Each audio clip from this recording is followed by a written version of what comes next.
Hello उपस्थित guardian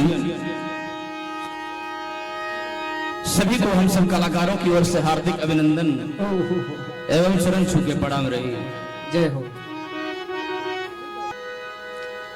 कि दुनिया में हर चीज झूठा है भैया, लेकिन सत्य है कि यहाँ से सबको जाना है। सही बात बा। क्या बात है, सही बात, ध्यान देने का बात। किसी को यहाँ जमीन का गर्व है, किसी का सुंदरता का गर्व है, सही बात। किसी का पैसा पे गर्व है, लेकिन इसी लाइन को देखते हुए कबीर जी एक लाइन लिखे है क्या?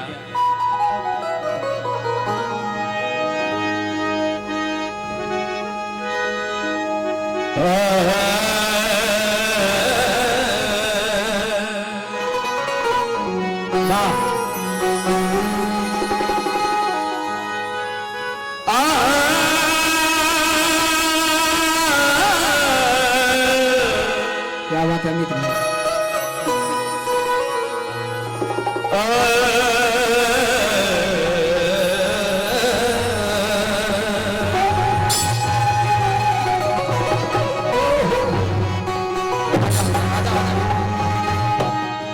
माटी रहे कुमार से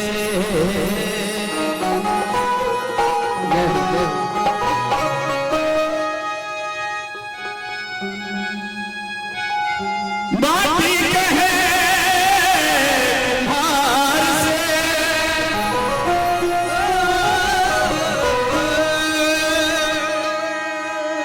तू रोने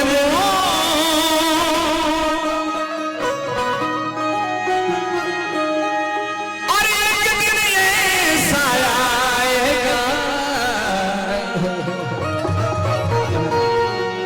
मैं रोऊंगी तो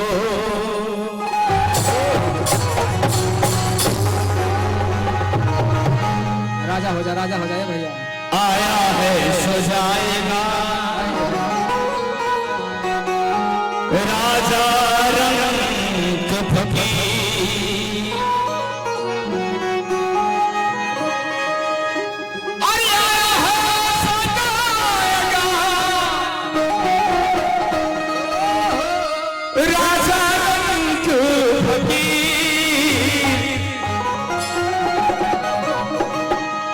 एक सिंहासन चढ़ी चले,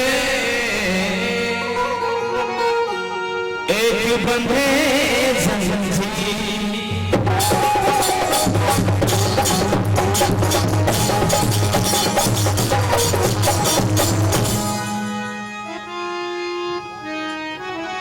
क्या बात है। जय जय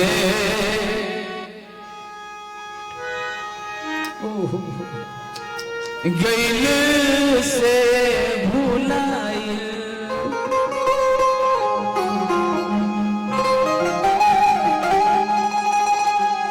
ये आज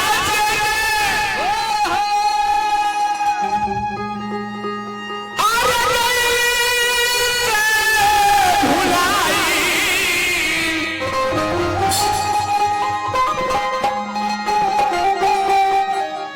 समझ में नया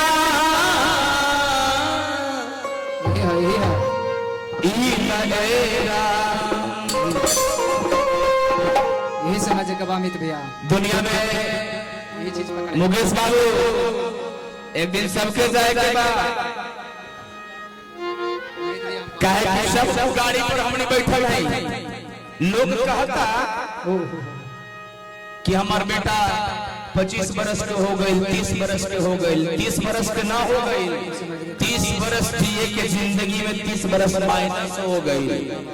दिन पर दिन हम लोग मौत के करीब जा रहे हैं, लेकिन लोग जांच करके भी अनजान बना हुआ है। मैटर समझ के बाद रात दिन मिनट सेकंड घंटा हम सब मौत के करीब जा रहे हैं साहब। सीढ़ी दे। और किसी का गर्व है गोराई पे, किसी के साबर के, किसी के पैसे पे घमंड है, लेकिन जब वो हकीकत परमात्मा ने बनाकर जैसे भेजा वैसे ही वापस बुलाता है साहब।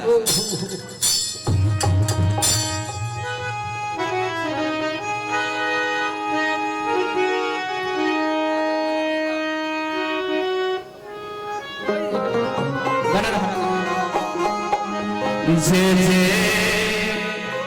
गैल से भुलाइल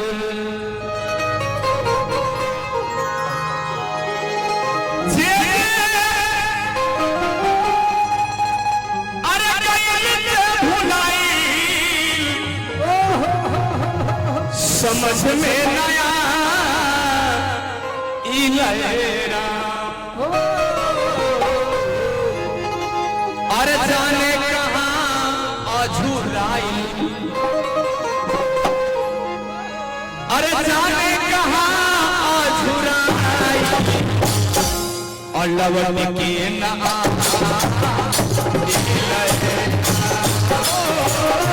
जाने कहाँ अझुराई लवट के नया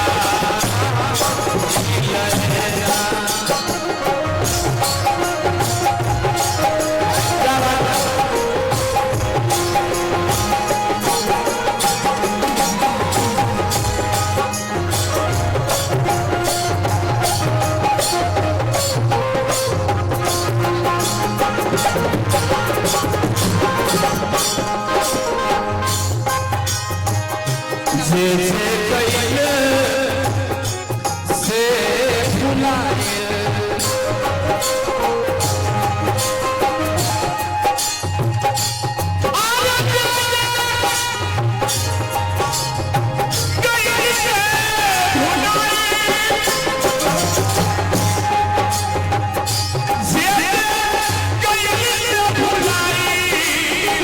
समझ में नया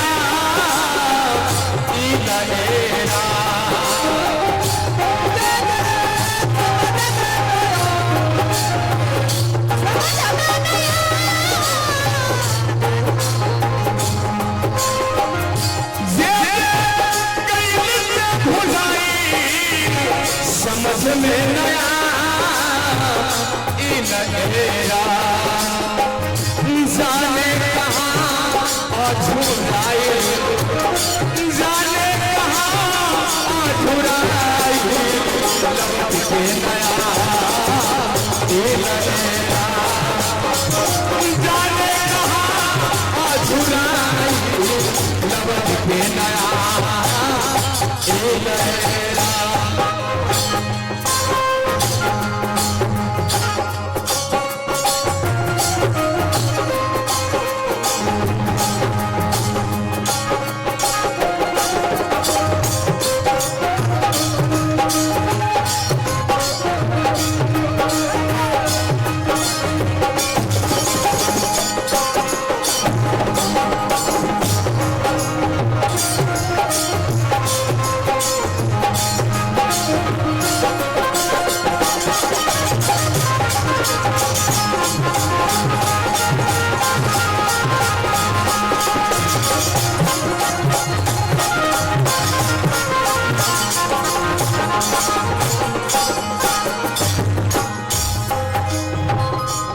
आज बड़ी खुशी के बाद और उससे भी बड़ी बात दुख की जो हमारे बीच मामा नहीं रहे।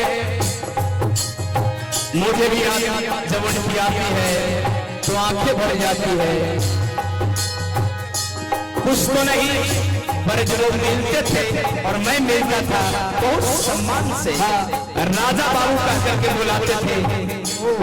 और हर एक इंसान का ये कर्तव्य बनता है कि हर इंसान को बराबर समझना चाहिए। ऊंच नीच बड़ छोट को वो नहीं। मेरे मामा जी चले गए लेकिन सभी से वैसे ही वातावरण स्वभाव स्वभाव स्वभाव उनका कृति चारों तरफ फैला हुआ। जब मामा से मैं मिलता था बड़े प्रेम पूर्वक वो बोलते थे और राजा बाबू समाचार कहिए। जब बाबू लगा देते थे तो मुझे लगता था कि और संसार में क्या चाहिए, कुछ नहीं। क्या बात है, आज हमारे बीच नहीं है। मैं क्या बताऊं कि मुझे भी इतना ही पीड़ा है। लोग जाते हैं और पता न कहाँ अधूरा जाते हैं और हम सबको जाना है। आज न कल सबका नंबर चलेगा।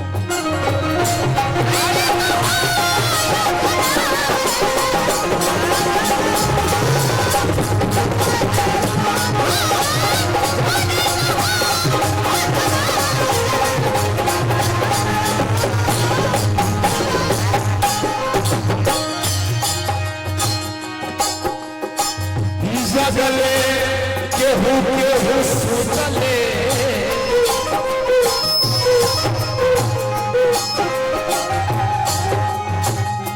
जगले केहू केहू सुतले केहू अंधुआ इललेरा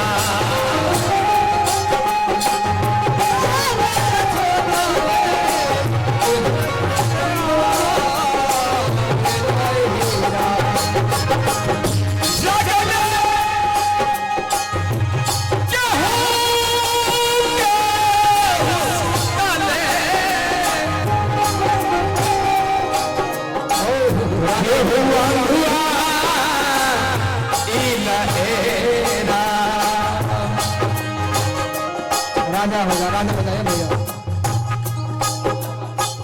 हाँ, जियत रखो बढ़िया।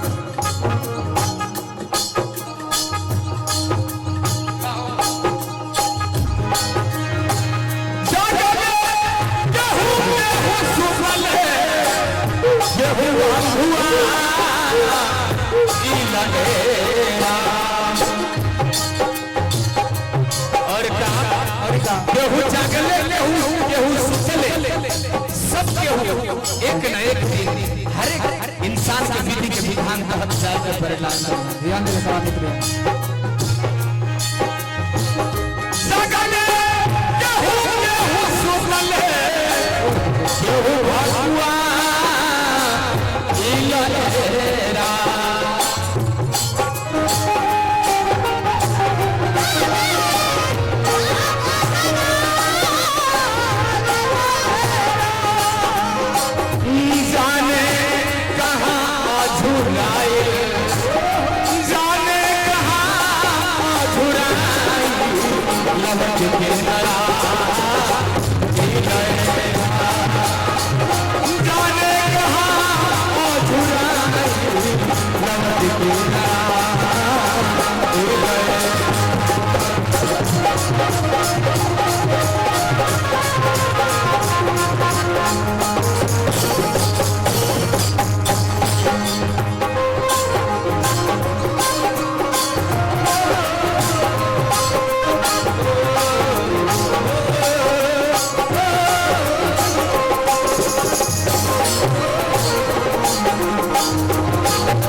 हमारे बीच में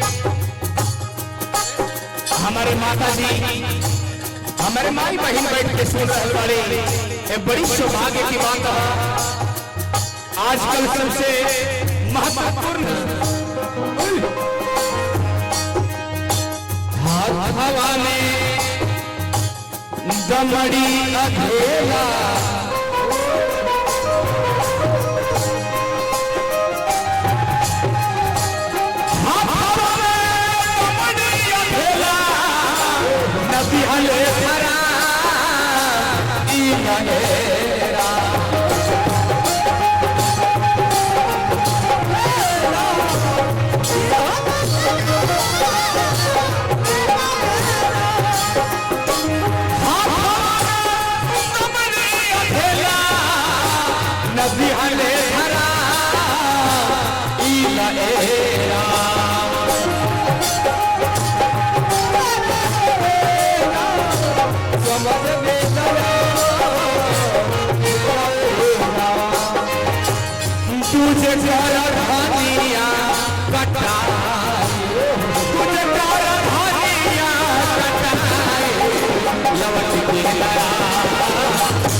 सबके पूछे पूछे पूछे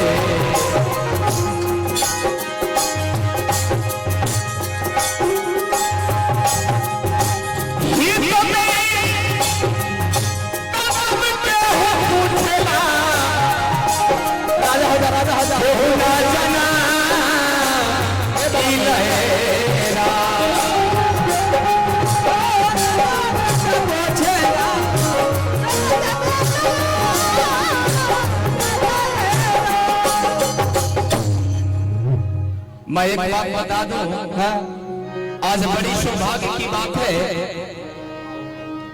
कि मेरी माताएं बहना बैठ करके सुन रही है। ये भाग के बात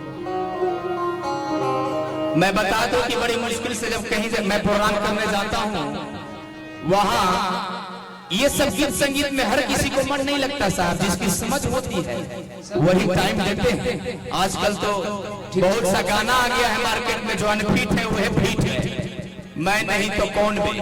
आजकल तो ऐसा ऐसा गाना है, हमको पता है कि निर्गुण समझ में नहीं आएगा। निर्गुण बहुत मुश्किल चीज है, बहुत टफ चीज है, और निर्गुण जिसको समझ में आ जाता है कहीं न कहीं 20% एक्स्ट्रा ज्ञान हो जाता है। बहुत सागर से पार हो गए।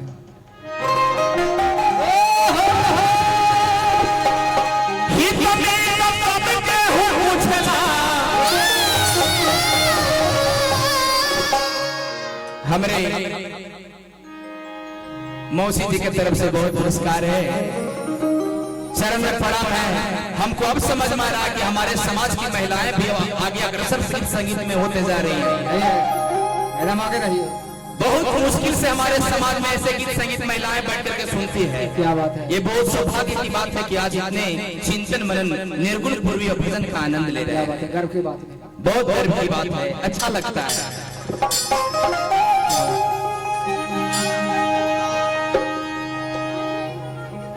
मंजली ममानी की तरफ से, मंजली ममानी की तरफ से बहुत पुरस्कार है, लेकिन बड़की और छोटी की अभी बाकी है।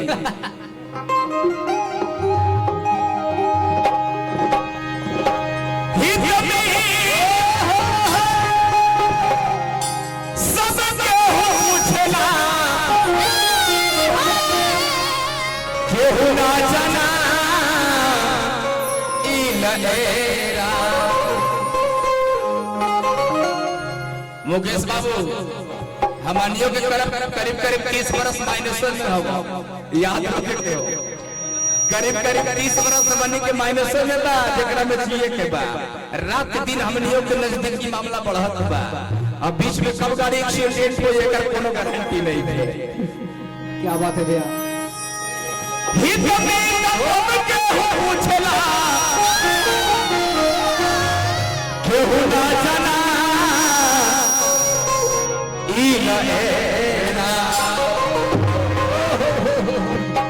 जाने कहाँ अछुराई, जाने कहाँ अछुराई, समझ में जाने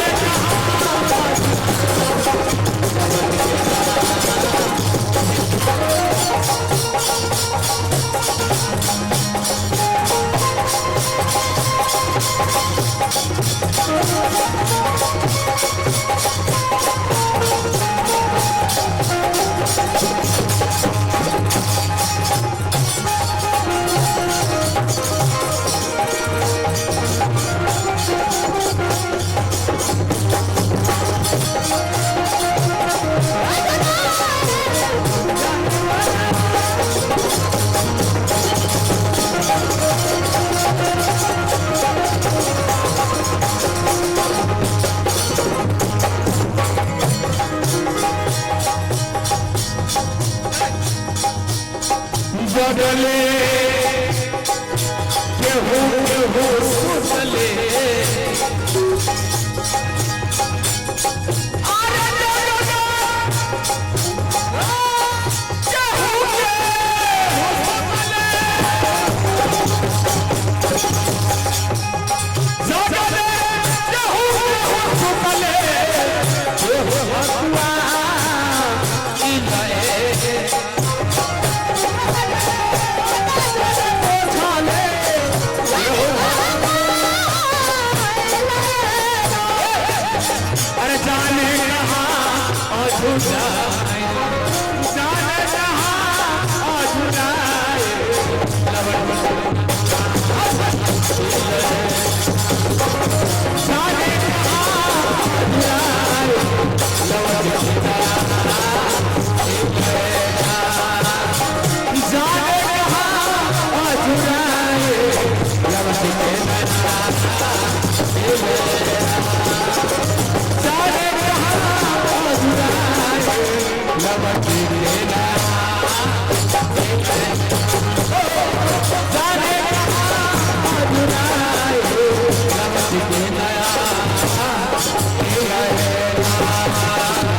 चितरसारी के रहने वाले जोगी पासवान जी की तरफ से बहुत पुरस्कार है।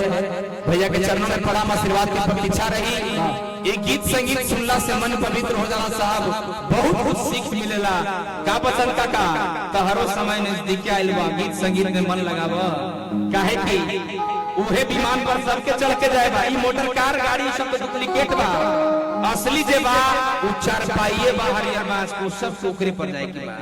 ई गाड़ी बा, ई सब गाड़ी घोड़ा ट्रेन बुलेट ई 4 व्हीलर कोनो काम ना करी, काम करू वही हरियर बांस वाला हमने के।